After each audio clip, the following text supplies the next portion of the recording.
The Sounds That Can Be Made has been released in September 2012. How were the first reactions to the new album? Well, very, very good.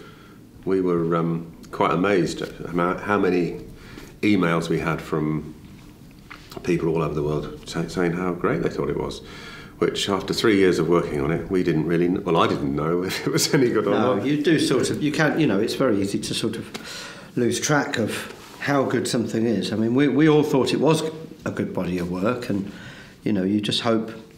And we were very relieved to have so much favourable praise, not just from the fans, but also from the you know, press as well. A lot of press around the world gave us very favourable reviews. And it's been really good, and it's really nice to be out here now, playing it live now that everybody's sort of got to grips with it and has listened to it. Yeah.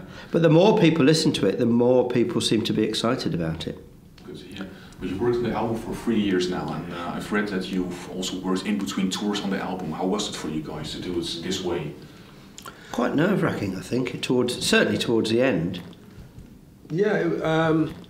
It just took longer than we expected when we first started on it, and also we took breaks here and there because we felt, you know, we needed to do other things. So different members of the band went off and did solo things or side projects, and then we did the, you know, we had some Marillion weekend stuff to do, and we did a tour with Deep Purple around Germany. That's right. One year. Then the following year we did a few shows with Saga. So no, it was quite nice to do like that. It's just that towards the end, we had some tour dates booked in June this year in the States. The plan was to have the album finished before we went to the States, and of course we didn't, and so we had to record some of it while we were on the road, and it all got a bit difficult. Well, yeah, we had to keep reviewing how we were going to actually work towards an end result, really. I mean, we didn't let these tour dates compromise the album. You know, we didn't want to just go, okay, let's finish it quickly. We decided we would take as long as we needed to, and I think that's been the best decision, because we did. Yeah, I mean, we did. I mean, one of the reasons why we released Power early onto for download was because we didn't. You know, we thought, well, we need to have a way of being able to introduce people to the album and not compromise the deadline, because if the album hadn't been finished until next year, we'd still be working on it. You know, if we weren't happy with it, we would still be working on it and just do the tour with not the album finished. You know, but luckily it all came together at the last minute, which was a very good but very stressful thing. Yeah, I can understand. I wouldn't want to work like that again, but no doubt we will, because we always seem to. Hey, the first song is called Gaza. It's about the situation between the Israelis and the Palestinians. What can you tell me a bit about how this song came to be? Well, Steve Hogarth was working on some lyrics which were about this subject, and we came up with quite a lot of music that seemed to go with it, these lyrics, but they weren't finished. And at one point during the writing process, Steve decided that he wasn't comfortable with doing this song because he didn't feel that he knew enough about the subject to be able to comment, and he was also worried that, you know, however he approached it, some people would you know, take the wrong point of view. So we sort of put it to one side for a while, thinking that we weren't going to finish the song, and then towards the end of the writing, Mike Hunter came to us and said, you know, what about all these bits of music that sort of go with this Gaza thing? I mean, we didn't call it Gaza. I think we called it the Arab Spring for a while. And then Steve said, well, if we're going to do it, then I need to go there and talk to people. And we looked into that, and whilst it might have been possible for him to go there, it looked like people were saying, if you go into Gaza, the chances of you getting out quickly are very slim. You could be stuck there for months. So, or possibly longer. So that wasn't really going to be an option. So, but somebody who we knew put us in contact with somebody who was working there, and Steve spent quite a few weekends Skyping people who lived in Gaza and talking to Palestinians and Israelis. People who work for the UN, you know. So he got, but actually ordinary people, you know, as well, you know, and so he got to hear the, you know, ordinary people's stories. And then he felt more comfortable writing about it. And, you know, the song is written from the point of view of a child. It's not commenting on the politics. It's not commenting on who's right or who's wrong. It's just saying, quite simply, should children have to live in this situation? Can't we do something about this? So. Yeah, I mean, you know, you would hope in this day and age that problems like this can be resolved, but clearly it's a very difficult issue, and you know, it seemed, you know, the situation seems to have escalated somewhat since the song was written, which is a shame. I mean, that child could have easily been an Israeli child who'd been forced to go down to a bunker every night, or, you know, or having their education disrupted because of the fear of rocket attacks. You know, exactly. So it's not really meant to be saying that, you know, this side is right and this side is wrong. You know, it's because it's just trying to show the humanitarian side of it. Yeah. Really. Very good. And you just told me that for this album you got also a little bit of press approval of this album. Yeah. In the past, you didn't get a lot of media attention. Well, we still don't, to be honest. There's one or two magazines and there's one or two radio stations around the world that are sort of Marillion friendly, but a lot of mainstream press and music magazines just seem to not really be interested, which is fine. You know, we're not exactly a young band, and we're not you know, we're not current in some people's minds in the way that you know, young artists and certain styles of music are. So I guess, you know, we just go along and do we just do our thing, and we have, you know, we're very lucky. We like to annoy them by still being here after 30 years. Exactly, thank you. All those people that try to ignore us, you know. No, it's not actually, to be fair. It's sort of come round a little bit, and you know, we do have a lot of respect from people within the music industry and other artists, I think. Yeah, I think we do. Because they see that we're obviously doing something which gives us that longevity. You know, we've got respect for the fact that we were internet pioneers, and we basically invented the whole idea of crowdsourcing, or whatever they call it. And so, you know, people do look to us and go, well, actually, Marillion have done some really good things.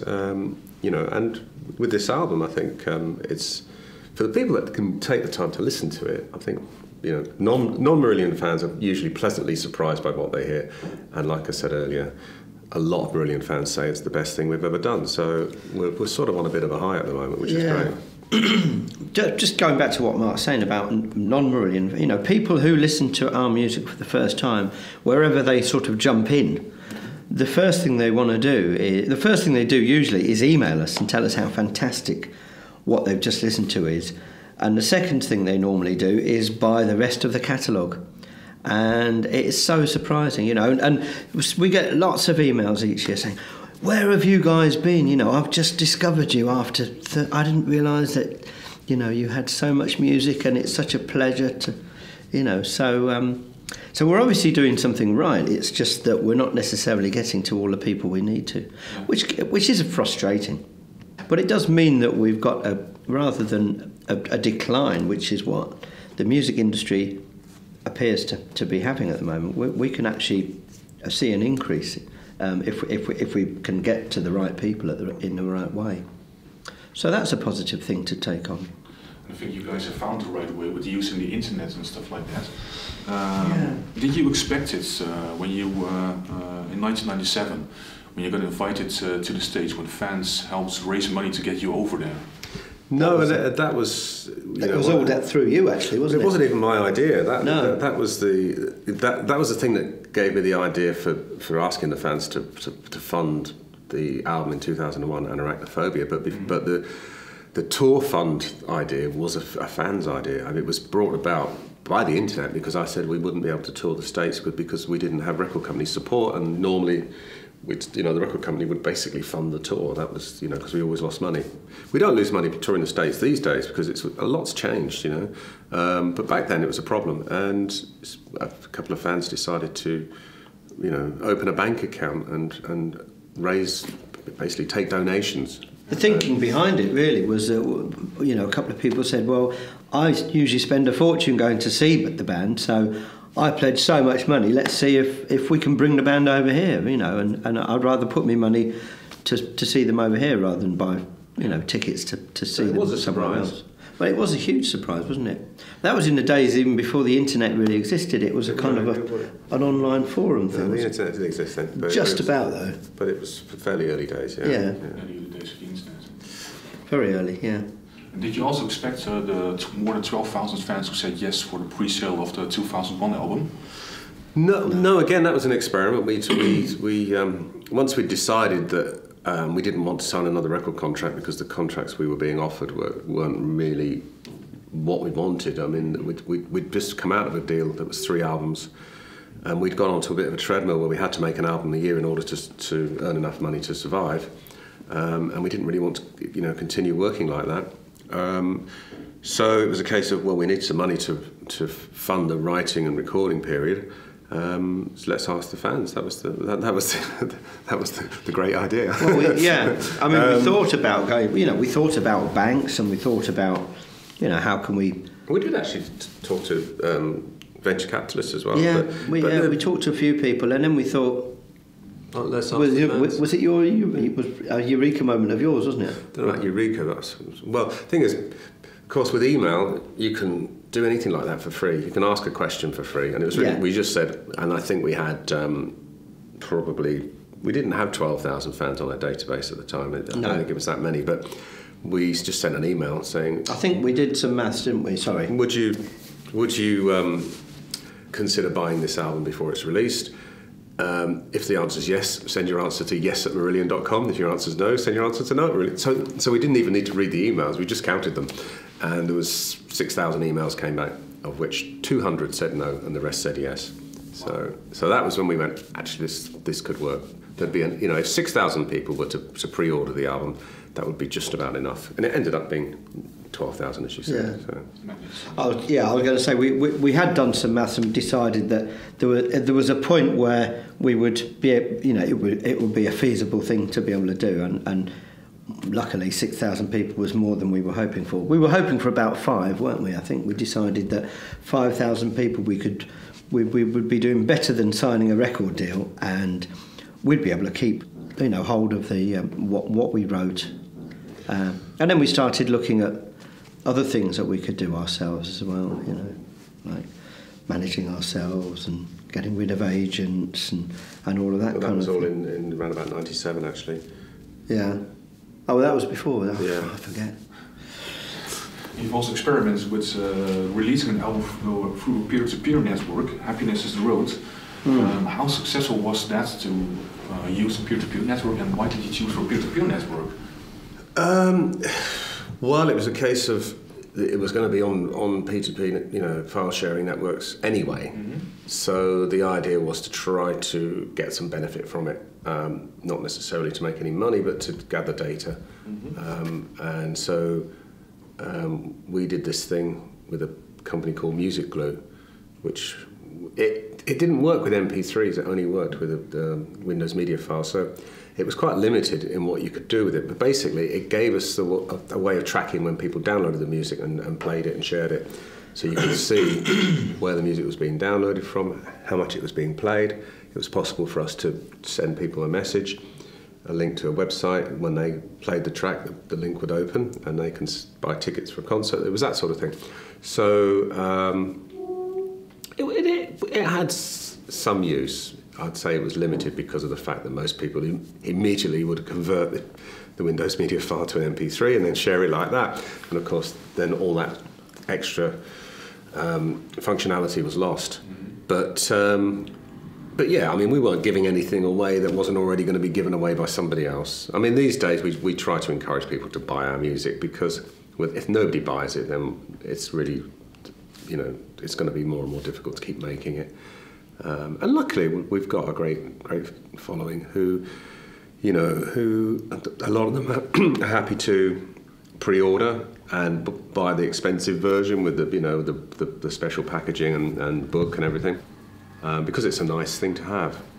Yeah. So that gives them something, and it gives us something too. So it gives the whole project more worth as well somehow, you know.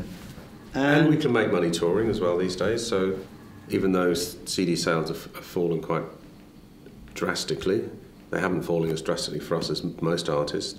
No. And the shortfall in money that's made from CDs for us has been made up in other ways. So our future looks fairly secure at the moment. You can never say forever, but certainly right now we're feeling fairly comfortable and you know, able to continue, which is great. We do have a great, you know, rapport, if you like, with our fans. I mean, they are fantastic. You know, they have so much faith in us, and they really, you know, they appreciate what we do and how we do it and how we sort of try and keep the whole thing real. We try and keep an integrity about what we do. And, you know, they like being involved. They like pre-ordering and like the fact that they're helping their favourite band, you know, do what it does. In the linear notes of those. Yeah. Yes, yeah, no, they like all of that. In fact, with one of the albums, Somewhere Else, we decided not to. We thought, well, we've done this too many times, maybe we won't do a pre-order this time. And they were all like, oh, why didn't you do a pre-order? You know, let's hope you do a pre-order next time. So it's nice to have that feedback as well. Nice to know that they appreciate that side of it. And the interaction with the fans is obviously very important for you guys, also for the fans. Very important. Yeah. You also have a 2-year convention, Marillion convention, yeah. here in the Netherlands. Yes. How did that came to be? That was through. It was the idea of the Stranglers, actually. Their manager, Sil Wilcox, organised a Stranglers convention in the UK back in around about 2000 or so. And, you know, he said, you guys should do this. And so the very first one we did in the UK was in 2002. And he basically organised it for us. And we learned from him what needed to be done. And then from then on, we did it ourselves. So the fact we ended up doing it in Holland was because obviously we've got a very strong following here, and the venue exists where we can do it. You know, the Centre Parks is perfect because you have the accommodation, and we can set up a room where we can play, and you know, it's a nice place to be. So, and it's not too expensive for people to buy the tickets, so it works well. The reason we started doing 2 and then 3, you know, we do one in Montreal, one in the UK, and one in here in the Netherlands, is because we take months to prepare for it. And once we've done the preparation, why not do more than one? It seems crazy to just do one weekend after 3 months of preparation. So we said, okay, well, maybe we'll do 2 or 3. And, you know, we'd like to do 4 or 5 if we can find suitable places to do it, you know. So, yeah. So it is a case of... it just seems to work really well because it's a more intense experience for us, and the audience gives us a chance to explore music we wouldn't otherwise explore. We do the whole of a particular album each time. We do special set lists that we don't normally do, and it's 3 different shows: Friday, Saturday, Sunday. We don't repeat anything. Yeah, I mean, even down to the lighting being different. I mean, everything, so that the whole show looks completely different. All the music, we don't repeat, unless there's a situation where we invite people up on stage and they want to play a particular song with us. We don't repeat a song through the 3 nights. So the people you invite are those artists or also fans? Fans. Yeah, we do sometimes do a thing called Swap the Band, where the fans get to swap a member of the band for themselves. Yeah. And obviously we don't just pick people at random. They have to send in their a CD or whatever, or MP3 of them playing or singing, so we can hear what they can do, and then we choose the ones we like the best. And we usually do 5 or 6 people, you know, and we'll do that in the afternoon rather than during the evening when there's a show. And we do a quiz as well. The fans do quizzes, and then the team that wins the quiz has a quiz against us on stage, and we normally lose because we're Marillion trivial knowledge, and we're worse at it than the fans are. Yeah, you know, once you've lived through something, you tend to want to forget about it and be moving on to the next. It is quite good fun, though. But it's all good fun, and the thing is, you know, it's good for the fans because we try and make it so that it's just Marillion fans at the wherever it is we're holding it, which in the Netherlands is the Centre Parks. And so, you know, people from all over the world sort of get together, and, you know, they might talk on email and stuff, and they eventually get to meet all the people that it's they just a really nice communicate atmosphere. with, and it's a great family atmosphere, yeah. You just said to me, the quiz on stage with the Marillion trivia, isn't it hard with more than 30 years of history to still be original, not be a repetition of yourself?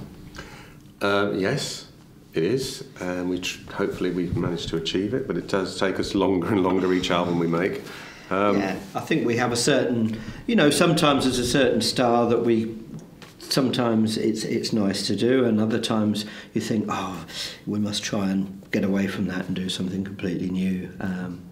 But yeah, we always try and reinvent what we're doing. It is, after 30 years and so many albums, it does get harder and harder. 17 albums now. But we're all huge music fans, and one of the things that always amazes me, and I always say this, is that when we get back into writing for an album, it usually takes us a while because we end up jamming for a lot of time, and lots of horrible music and lots of noise comes out, but eventually we'll fall upon ideas that excite us, and it's great to see everybody being excited by a moment of music, and after so many years I think it's great that we can still get excited by music. Cool. My final question, what do you think about the people who only know the first couple of albums and still hold Kayleigh as the best song of Marillion ever? Get out of the 80s, for Christ's sake. Yeah, I know. No, seriously, if that's what they want to listen to, that's fine. I listen to old music too, but I do try and listen to a lot of old music. I do try and listen to newer stuff as well. Yeah, me too. I think it's fine. It's like a different band almost. I mean, we still play some of the old stuff, but we have changed quite a lot. We played Garden Party the other night. We did. We played Kayleigh and Lavender in South America just last month. Yeah. And we do Slange quite often. Yeah, we do. So it's not like we have a problem with it, but it was a long time ago, and we've done a lot since then. I mean, obviously we've tried to move on. I mean, there's a nostalgia to those old albums, and it's they were good. I think they were good pieces of music for their time, but things have changed. I think we've got better, which is one of the reasons why I would rather be doing some of the newer music. I think we've learned over the years, and we've become better arrangers, better writers, and better at recording. So, I would hope that people would listen to the newer stuff as well. Wonderful. Any final words to add to this interview? Thank you very much. Thank you. Yes.